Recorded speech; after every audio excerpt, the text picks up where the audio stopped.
Hello everyone, welcome to my channel Abhivision. आज हम सभी इंडियन पॉलिटिकल थॉट से रिलेटेड कुछ most important previous year questions और कुछ एक्सपेक्टेड क्वेश्चंस को देखेंगे। यदि आप चैनल पर नए हैं तो चैनल को सब्सक्राइब कर लीजिए for all the daily political science video updates. और यदि आपको चैनल के टेलीग्राम ग्रुप से जुड़ना है तो लिंक डिस्क्रिप्शन में दी हुई है, या फिर आप टेलीग्राम ऐप पर जाकर अभिविजन सर्च करें तथा हमारे चैनल के टेलीग्राम ग्रुप को सब्सक्राइब करके जुड़ सकते हैं। वहां आपको पॉलिटिकल साइंस से रिलेटेड पीडीएफ्स एवं इम्पोर्टेंट नोट्स अवेलेबल होंगे। ये मेरे बारे में कुछ इंफॉर्मेशन है, तो आइए स्टार्ट करते हैं। आज का हमारा फर्स्ट क्वेश्चन ये रहा आपकी स्क्रीन के ऊपर। आज का हमारा फर्स्ट क्वेश्चन है, निम्नलिखित में से गांधी जी को प्रभावित करने वाले व्यक्ति कौन नहीं है? ऑप्शन ए है लियो टॉल्स्टॉय, ऑप्शन बी है Henry David Thoreau, option C है जॉन रस्किन, या फिर option D none of the above, अर्थात उपर्युक्त में से कोई नहीं। आपको बताना है कि इनमें से कौन वे व्यक्ति हैं जिन्होंने गांधी जी को प्रभावित नहीं किया है। नहीं पे हमें फोकस करना है।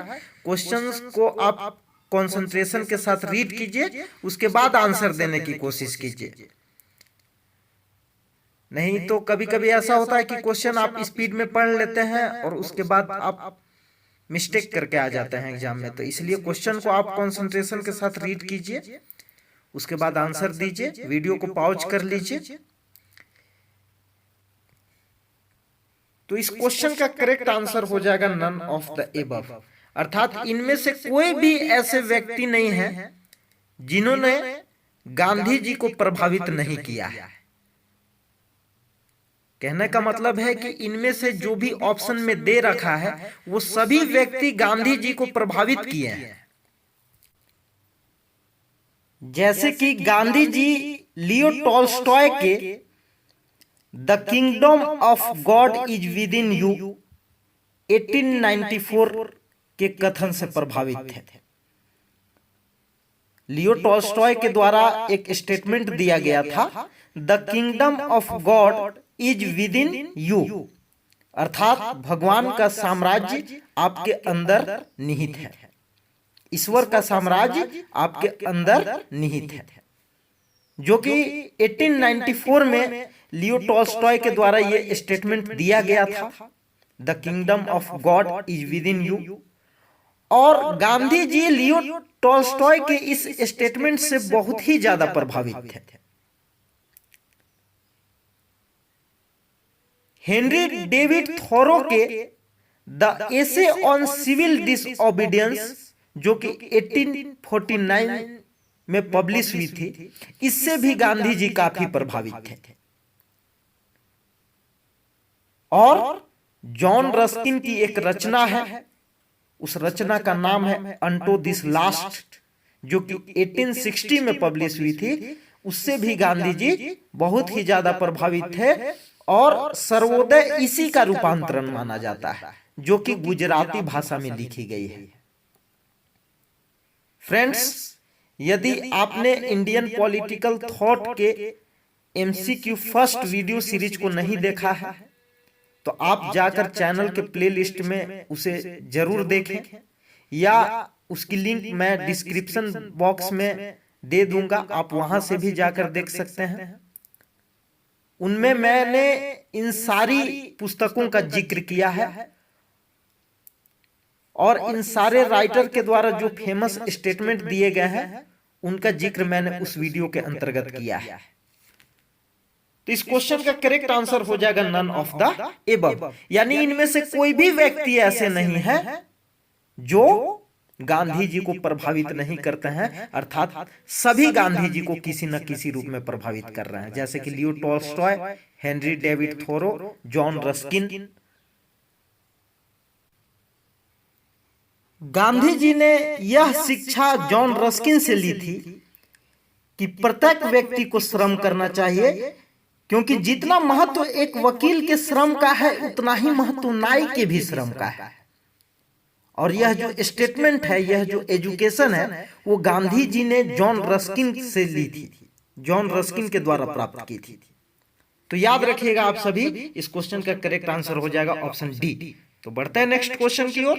क्वेश्चन नंबर 2 है, निम्नलिखित में से कौन साध्य एवं साधन दोनों की पवित्रता पर अत्यधिक बल देते हैं? ऑप्शन ए है मोहनदास करमचंद गांधी, ऑप्शन बी है स्वामी विवेकानंद, ऑप्शन सी है विनायक दामोदर सावरकर, या फिर ऑप्शन डी अरबिंदो घोष। आपको बताना है कि इनमें से कौन से वे व्यक्ति हैं जिन्होंने साध्य एवं साधन दोनों की पवित्रता पर बल दिया। इस क्वेश्चन का करेक्ट आंसर हो जाएगा हमारा मोहनदास करमचंद गांधी। गांधी जी साध्य एवं साधन दोनों की पवित्रता पर अत्यधिक बल देते हैं और उनका कहना है कि अपवित्र साधन के द्वारा पवित्र साध्य की प्राप्ति नहीं हो सकती। यहां पर साध्य का अभिप्राय है आपकी मंजिल, आपका गोल, आपका लक्ष्य। यहां पर साध्य से अभिप्राय क्या है? आपकी मंजिल, आपका लक्ष्य। यदि आप पवित्र लक्ष्य को प्राप्त करना चाहते हैं तो गांधी जी के अकॉर्डिंग आपको पवित्र साधन का इस्तेमाल करना होगा। यदि आप पवित्र साधन का इस्तेमाल नहीं कर रहे हैं तो आपको पवित्र साध्य की प्राप्ति नहीं हो सकती।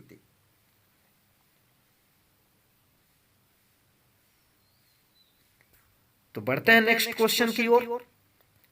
क्वेश्चन नंबर 3 है, निम्नलिखित में से किन्हें लोकनायक के रूप में जाना जाता है? ऑप्शन ए है विनायक दामोदर सावरकर, ऑप्शन बी है मोहनदास करमचंद गांधी, ऑप्शन सी है बाल गंगाधर तिलक, या फिर ऑप्शन डी जयप्रकाश नारायण। इस क्वेश्चन का करेक्ट आंसर हो जाएगा हमारा ऑप्शन डी, जयप्रकाश नारायण को लोकनायक के रूप में जाना जाता है। याद रखिएगा आप लोग, very very most important question. Question number 4 है, जयप्रकाश नारायण की सर्वोदय की अवधारणा मूलतः 4 बिंदुओं पर केंद्रित थी।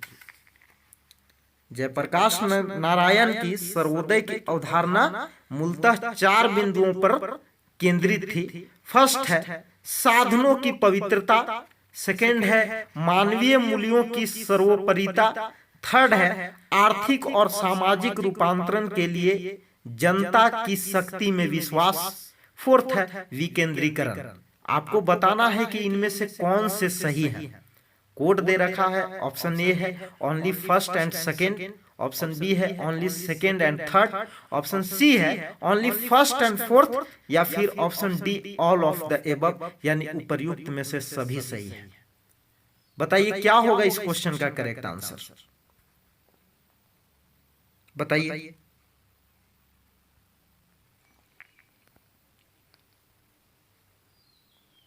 वीडियो को पॉज कीजिए और अपना आंसर खुद करने की कोशिश कीजिए। देखिए, जयप्रकाश नारायण की सर्वोदय की अवधारणा मूलतः 4 बिंदुओं पर केंद्रित थी। फर्स्ट है साधनों की पवित्रता, ये बिल्कुल करेक्ट है। सेकंड है मानवीय मूल्यों की सर्वोपरिता, ये भी बिल्कुल करेक्ट है। थर्ड है आर्थिक और सामाजिक रूपांतरण के लिए जनता की शक्ति में विश्वास, ये भी बिल्कुल करेक्ट है।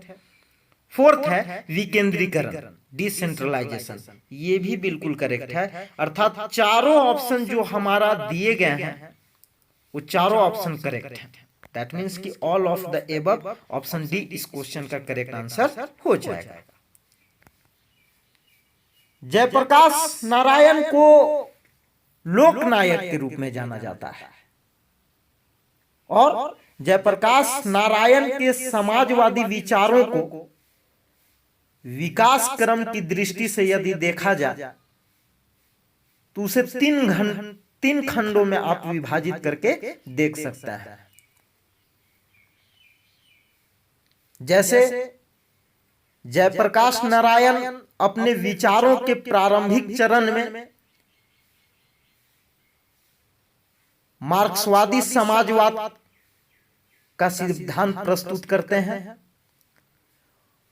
और अपने विचारों के दूसरे चरण में लोकतांत्रिक समाजवाद का विचार प्रस्तुत करते हैं और उन्होंने अपने विचारों के तीसरे चरण में गांधीवादी समाजवादी का विचार हम लोगों के समक्ष प्रस्तुत करता है, जिसे सर्वोदय का विचार भी कहा जाता है। गांधीवादी समाजवादी के विचार को सर्वोदय का विचार भी कहा जा सकता है। तो ये बात आपको याद रखनी है कि जयप्रकाश नारायण की सर्वोदय की अवधारणा मूलतः 4 बिंदुओं पर केंद्रित थे। 4 मेन पॉइंट्स था उनका। फर्स्ट क्या था? साधनों की पवित्रता। सेकेंड, मानवीय मूल्यों की सर्वोपरिता। थर्ड, आर्थिक और सामाजिक रूपांतरण के लिए जनता की शक्ति में विश्वास। और फोर्थ है विकेंद्रीकरण। जिस तरह से गांधी जी साधनों की पवित्रता पर बल देते थे कि यदि आपको पवित्र साध्य की प्राप्ति करनी है तो आपकी साधन भी पवित्र होनी चाहिए। मानवीय मूल्यों पर बल दिया जाता था गांधी जी के द्वारा। आर्थिक और सामाजिक रूपांतरण के लिए जनता की शक्ति में विश्वास और विकेंद्रीकरण। तो उसी प्रकार से जयप्रकाश नारायण की भी सर्वोदय की अवधारणा ये 4 बिंदुओं पर केंद्रित थी। आप सभी को याद रखनी है। तो इस क्वेश्चन का करेक्ट आंसर हो जाएगा हमारा ऑप्शन डी। ये चारों पॉइंट सही है। जयप्रकाश नारायण के सर्वोदय के कॉन्सेप्ट के ये चारों बिंदु करेक्ट है। तो बढ़ते हैं नेक्स्ट क्वेश्चन की ओर। क्वेश्चन नंबर 5 है, सर्वोदयी समाजवाद नई व्यवस्था के निर्माण के लिए मूलतः प्रेम, अहिंसा और करुणा की शक्ति पर विश्वास करता है। यह किसने कहा है? ऑप्शन ए है जयप्रकाश नारायण, ऑप्शन बी है अंबेडकर, ऑप्शन सी है मोहनदास करमचंद गांधी, या फिर ऑप्शन डी अरबिंदो घोष। आपको बताना है कि यह फेमस स्टेटमेंट किसका है कि सर्वोदयी समाजवाद नई व्यवस्था के निर्माण के लिए मूलतः प्रेम, अहिंसा और करुणा की शक्ति पर विश्वास करता है।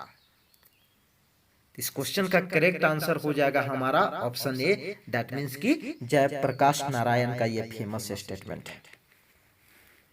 जैसा कि हमने आपको बताया कि अपने विचारों के दूसरे चरण में वे गांधीवादी समाजवादी या सर्वोदय के विचार को हम लोगों के समक्ष प्रस्तुत करते हैं और उन्होंने कहा था कि सर्वोदयी समाजवाद नई व्यवस्था के निर्माण के लिए मूलतः प्रेम, अहिंसा और करुणा की शक्ति पर विश्वास करता है। जयप्रकाश नारायण ने अहिंसा, प्रेम और करुणा के संगठित स्वरूप को लोक शक्ति की संज्ञा दी है। यह भी बात आपको याद रखना है। मैं फिर से एक बार रिपीट करते रहा हूं। जयप्रकाश नारायण ने अहिंसा, प्रेम और करुणा को, अहिंसा, प्रेम और करुणा को, करुणा के संगठित स्वरूप को उन्होंने लोक शक्ति की संज्ञा दी है। तो याद रखनी है ये बात आपको। इस क्वेश्चन का करेक्ट आंसर हो जाएगा ऑप्शन ए जयप्रकाश नारायण। बढ़ते हैं नेक्स्ट क्वेश्चन की ओर, देखते हैं क्या है अगला क्वेश्चन। क्वेश्चन नंबर 6 है, उदारवाद में दल ने स्वतंत्रता को समाप्त कर दिया तथा मार्क्सवाद ने स्वतंत्रता का दमन वर्ग के आधार पर किया। अतः स्वतंत्रता न मार्क्सवाद में मिलेगी न ही उदारवाद में। स्वतंत्रता मिलेगी तो सिर्फ नव मानववाद में। बताइए कि ये फेमस स्टेटमेंट किनका है? ऑप्शन ए है महात्मा गांधी, ऑप्शन बी है राम मनोहर लोहिया, ऑप्शन सी है अरबिंदो घोष, ऑप्शन डी है एम एन रॉय। आपको बताना है कि ये फेमस स्टेटमेंट किनका है। इस क्वेश्चन का करेक्ट आंसर हो जाएगा M N Roy. M N Roy के अनुसार उदारवाद में दल ने स्वतंत्रता को समाप्त कर दिया तथा मार्क्सवाद ने स्वतंत्रता का दमन वर्ग के आधार पर किया गया। अतः स्वतंत्रता न मार्क्सवाद में मिलेगी न ही उदारवाद में।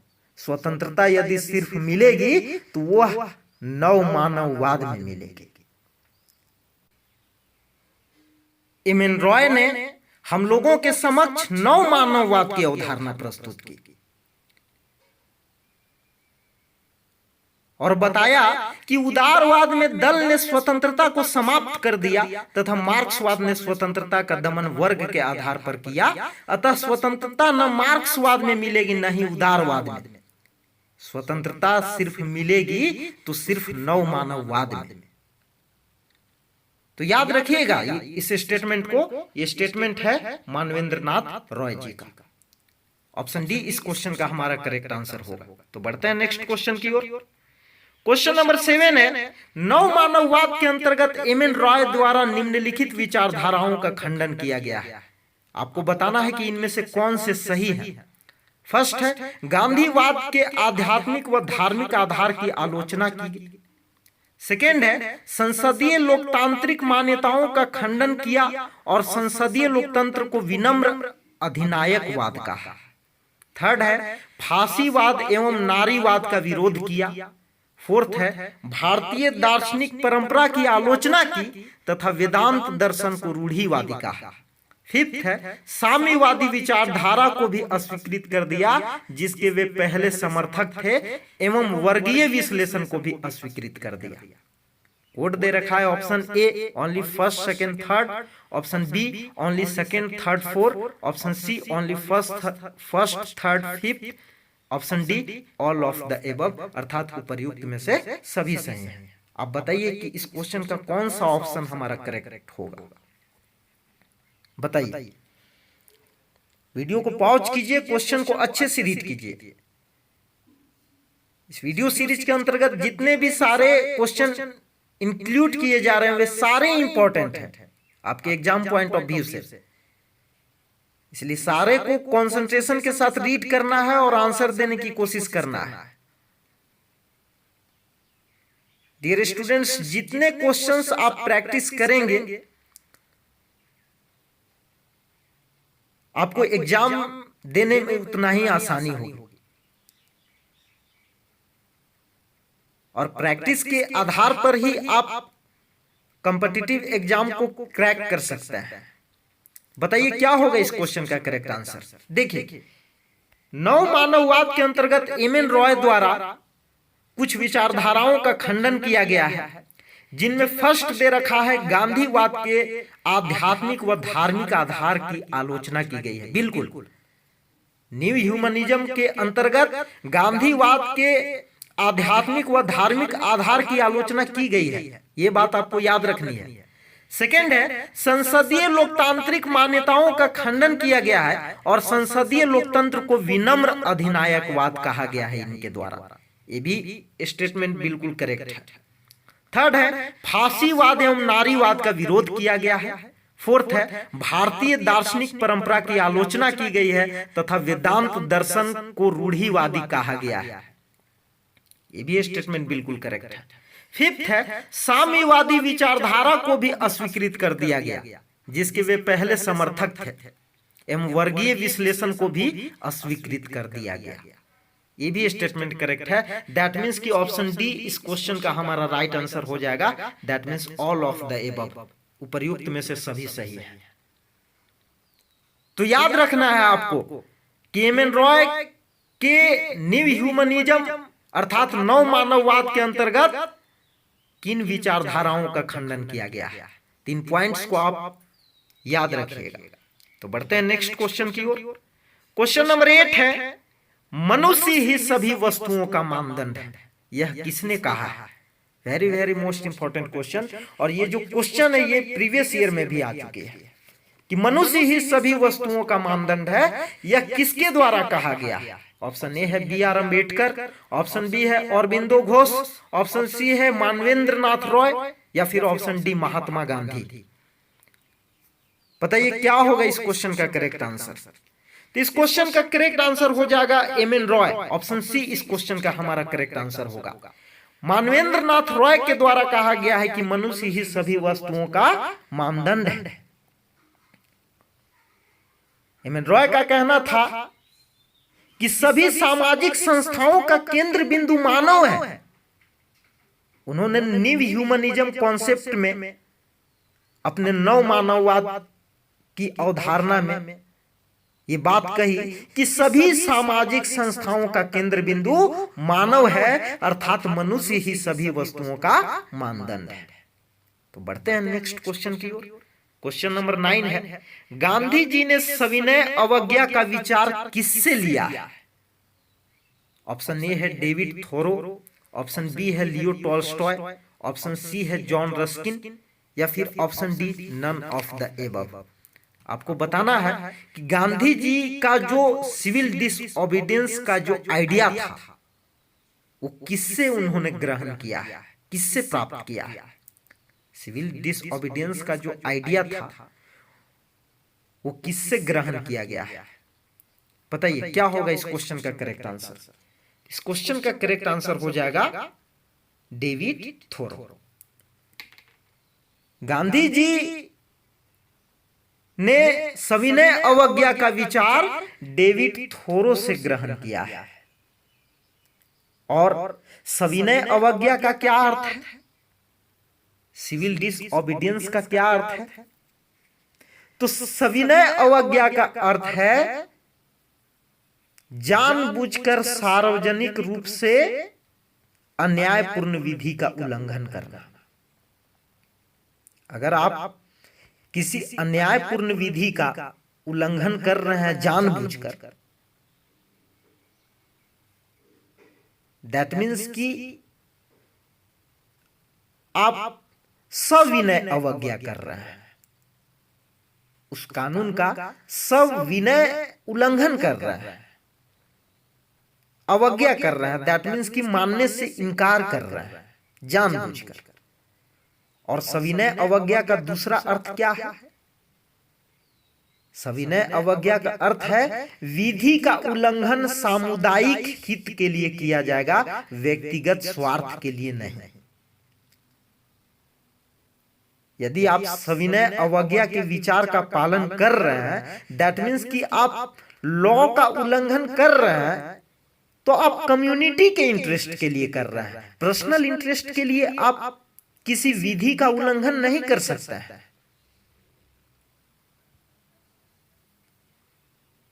तो बढ़ते हैं नेक्स्ट क्वेश्चन की ओर। इस क्वेश्चन को आप याद रखिएगा, बहुत ही मोस्ट इंपॉर्टेंट क्वेश्चन है कि गांधी जी ने सविनय अवज्ञा का विचार किससे लिया?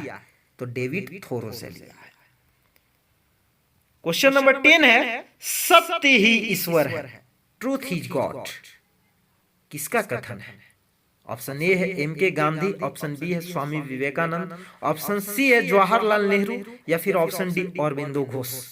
बताइए कि ये स्टेटमेंट किसका है? मैं आशा करता हूं कि इस क्वेश्चन का तो आंसर आप सभी लोग जरूर दे दीजिएगा, क्योंकि बहुत ही इजी क्वेश्चन है। बचपन से आप पढ़ते आ रहे हैं कि ये स्टेटमेंट किसका है, ट्रूथ इज गॉड। तो इस क्वेश्चन का करेक्ट आंसर होगा मोहनदास करमचंद गांधी।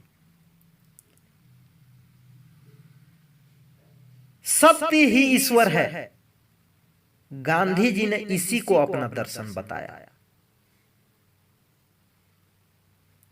और गांधी जी ने प्रेम को सत्य की प्राप्ति का मार्ग बताया।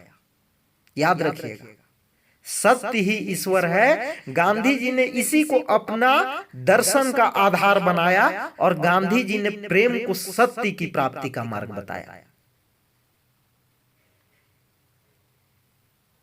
कि अगर आपको सत्य की प्राप्ति करनी है तो आपको प्रेम के रास्ते को फॉलो करना होगा, प्रेम के रास्ते पर चलना होगा। तो बढ़ते हैं नेक्स्ट क्वेश्चन की ओर। क्वेश्चन नंबर 11 है, निम्नलिखित में से किन्हें दार्शनिक अराजकतावादी कहा जाता है? ये ऐसा क्वेश्चन है कि जिसे बार बार कॉम्पिटिटिव एग्जाम में पूछा गया है। इस क्वेश्चन को आप अच्छे से रीड कीजिए। निम्नलिखित में से कौन से वे व्यक्ति हैं जिन्हें दार्शनिक अराजकतावादी कहा जाता है? ऑप्शन ए है एम.एन. रॉय, ऑप्शन बी है जयप्रकाश नारायण, ऑप्शन सी है राम मनोहर लोहिया, या फिर ऑप्शन डी मोहनदास करमचंद गांधी। बताइए। इस क्वेश्चन का करेक्ट आंसर हो जाएगा मोहनदास करमचंद गांधी। मोहनदास करमचंद गांधी को दार्शनिक अराजकतावादी भी कहा जाता है या उन्हें शांतिवादी अराजकतावादी भी कहा जाता है। क्यों उन्हें अराजकतावादी कहा जाता है? क्योंकि गांधी जी का मानना था कि सत्याग्रही और अहिंसात्मक नैतिक व्यक्ति के लिए राज्य की कोई आवश्यकता नहीं होगी, और गांधी जी ने राज्य को आत्मा रहित मशीन बताया है। गांधी जी ने राज्य को आत्मा रहित मशीन बताया है जिसके द्वारा हिंसा का संगठित प्रयोग किया जाता है।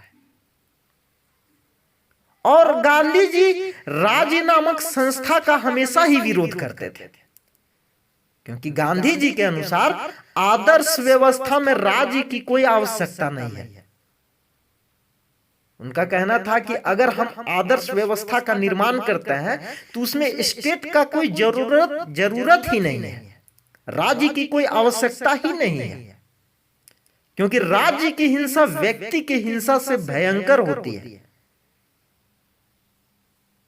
तो बढ़ते हैं नेक्स्ट क्वेश्चन की ओर। इन सारी बातों को आप याद रखिएगा। क्वेश्चन नंबर 12 है, War and Peace 1869 book is written by. आपको बताना है कि यह फेमस बुक किसके द्वारा लिखा गया है। ऑप्शन ए है जॉन रस्किन, ऑप्शन बी है लियो टॉल्स्टॉय, ऑप्शन सी है Henry David Thoreau, option D है एम.के. गांधी। बताइए क्या होगा इस क्वेश्चन का correct answer. War and Peace 1869 किसके द्वारा लिखी गई है? बताइए। इस क्वेश्चन का करेक्ट आंसर हो जाएगा लियो टॉल्स्टॉय। आपको यह भी क्वेश्चन पूछी जा सकती है कि वॉर एंड पीस, ये जो बुक है जो लियो टॉल्स्टॉय के द्वारा लिखी गई है, ये किस ईयर पब्लिश हुई? तो आपको ईयर भी याद रखनी है। इस तरह से भी क्वेश्चन पूछे जाते हैं एग्जाम में। 1869। क्वेश्चन नंबर 13 है, सर्वोदय का क्या अर्थ है? ऑप्शन ए है सबका कल्याण, ऑप्शन बी है सबका उत्थान, ऑप्शन सी है सबका भलाई, या फिर ऑप्शन डी सबका विकास। बताइए क्या होगा इस क्वेश्चन का करेक्ट आंसर। क्वेश्चन को ध्यान से पढ़िए। देखिए, कभी कभी लगता है कि ये सारे क्वेश्चन इजी हैं, लेकिन जब आप एग्जाम में बैठते हैं और जब स्क्रीन पर इन सब क्वेश्चंस को आप देखते हैं तो आपको लगता है कि इन क्वेश्चंस पर तो मैं कभी ध्यान दिया ही नहीं। तो एक एक क्वेश्चन पर आप फोकस कीजिए और एक एक कॉन्सेप्ट को क्लियर करने का प्रयास कीजिए, मेहनत कीजिए, सफलता जरूर हाथ लगेगी। असफलताओं से घबराना नहीं है, क्योंकि असफलता ही तो सफलता की पहली सीढ़ी है। असफलता ही सफलता की पहली सीढ़ी होती है। कोई भी व्यक्ति एकदम से नहीं सीख जाता है। किसी भी चीज को सीखने के लिए, किसी भी नॉलेज को प्राप्त करने के लिए हमें संघर्ष करनी पड़ती है, हमें मेहनत करनी पड़ती है। बताइए क्या होगा इस क्वेश्चन का करेक्ट आंसर। इस क्वेश्चन का करेक्ट आंसर होगा सबका उत्थान। सर्वोदय का अर्थ है सबका उत्थान, और गांधी जी के अनुसार सर्वोदय उस विचारधारा की ओर संकेत करता है जो सत्य और अहिंसा पर आधारित हो। याद रखिएगा आप लोग। क्या कहा मैंने कहा कि गांधी जी के अकॉर्डिंग सर्वोदय उस विचारधारा की ओर संकेत करता है जो सत्य और अहिंसा पर आधारित हो। समाज में किसी का किसी के प्रति बैर ना हो, और यह जो विचारधारा है यह वर्ग सहयोग पर आधारित है। तो बढ़ते हैं नेक्स्ट क्वेश्चन की ओर। अगला क्वेश्चन है हमारा question number 14। Why socialism 1936 is written by. आपको बताना है कि ये जो बुक है वो किसके द्वारा लिखा गया है। ऑप्शन ए है जेपी नारायण, ऑप्शन बी है राम मनोहर लोहिया, ऑप्शन सी है अंबेडकर, ऑप्शन डी है विनायक दामोदर सावरकर। बताइए कि ये किसकी बुक है, ये किसकी पुस्तक है, किसकी कृति है, बताइए। तो इसका करेक्ट आंसर हो जाएगा हमारा ऑप्शन ए, वाई सोशलिज्म 1936। ये जयप्रकाश नारायण के द्वारा रचित कृति है, जयप्रकाश नारायण की रचना है, जो कि 1936 में पब्लिश हुई थी। तो याद रखना है आपको। बढ़ते हैं नेक्स्ट क्वेश्चन की ओर। आज का हमारा last question and very very most important question, question number 15। तिलक के अनुसार स्वराज के निम्न अर्थ है। स्वराज के अर्थ दिए गए हैं, आपको बताना है कि इनमें से कौन सा सही है। अकॉर्डिंग टू बाल गंगाधर तिलक, उन्होंने स्वराज के कुछ अर्थ बताए हैं। आपको बताना है कि इनमें से कौन सा सही है। फर्स्ट है, स्वराज का आशय एक ही धर्म या प्रजाति के लोगों पर समान धर्म या प्रजाति के लोगों का शासन है। सेकेंड है, स्वराज का अभिप्राय उत्तरदायी एवं सहमति पर आधारित शासन है। थर्ड है, स्वराज का आशय लोगों की राजनीतिक प्रक्रिया में सहभागिता है। फोर्थ है, तिलक ने स्वराज का प्रयोग डोमिनियन स्टेट्स के रूप में किया। और फिफ्थ है, इसलिए भारतीय राष्ट्रीय आंदोलन में स्वराज एवं पूर्ण स्वराज में अंतर किया जाता है। पूर्ण स्वराज की मांग वर्ष 1929 से कांग्रेस के लाहौर अधिवेशन में रखी गई। कोड दे रखा है, option A only first second third, option B only second third fifth, option C only second fourth fifth, option D all of the above, अर्थात उपर्युक्त में से सभी सही हैं। बताइए क्या होगा इस क्वेश्चन का करेक्ट आंसर। अकॉर्डिंग टू तिलक स्वराज का क्या अभिप्राय है, क्या मीनिंग है उसका। देखिए इस क्वेश्चन का करेक्ट आंसर होगा हमारा ऑल ऑफ द एबव। क्यों? आप स्टेटमेंट को ध्यान से पढ़िए। तिलक के अकॉर्डिंग स्वराज का आशय एक ही धर्म या प्रजाति के लोगों पर समान धर्म या प्रजाति के लोगों का शासन है। ये बिल्कुल करेक्ट स्टेटमेंट है। सेकेंड है, स्वराज का अभिप्राय उत्तरदायी एवं सहमति पर आधारित शासन है। ये भी बिल्कुल करेक्ट है। थर्ड है, स्वराज का आशय लोगों की राजनीतिक प्रक्रिया में सहभागिता है। ये भी बिल्कुल करेक्ट है। तिलक ने स्वराज का प्रयोग डोमिनियन स्टेट्स के रूप में किया था, बिल्कुल किया था, ये भी करेक्ट है। फिफ्थ है, इसलिए भारतीय राष्ट्रीय आंदोलन में स्वराज एवं पूर्ण स्वराज में अंतर किया जाता है। और पूर्ण स्वराज की मांग कब रखी गई थी? 1929 से कांग्रेस के लाहौर अधिवेशन में रखी गई थी। ये बात आपको याद रखनी है। 1929 में कांग्रेस के लाहौर अधिवेशन में पूर्ण स्वराज की मांग रखी गई थी। तो ऑप्शन डी इस क्वेश्चन का करेक्ट आंसर हो जाएगा। फ्रेंड्स, यदि आपको हमारी यह वीडियो अच्छी लगी हो, हमारी एफर्ट अच्छी लगी हो, तो आप इस वीडियो को जरूर लाइक करें, कमेंट करें अगर आपको किसी भी तरह का डाउट हो, और अपने सारे उन दोस्तों के साथ शेयर करें जो UGC net exam political science के लिए तैयारी कर रहे हैं। तथा जैसा कि आप जानते हैं कि यह वीडियो अन्य कॉम्पिटिटिव एग्जाम्स के लिए भी इक्वली इंपॉर्टेंट है और इक्वली बेनिफिशियल है।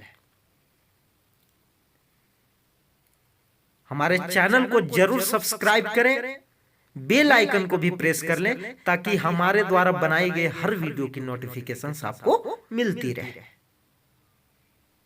तो मिलते हैं अगले वीडियो में कुछ ऐसे ही प्रश्नों के साथ, कुछ ऐसे ही मोस्ट इंपॉर्टेंट क्वेश्चंस के साथ।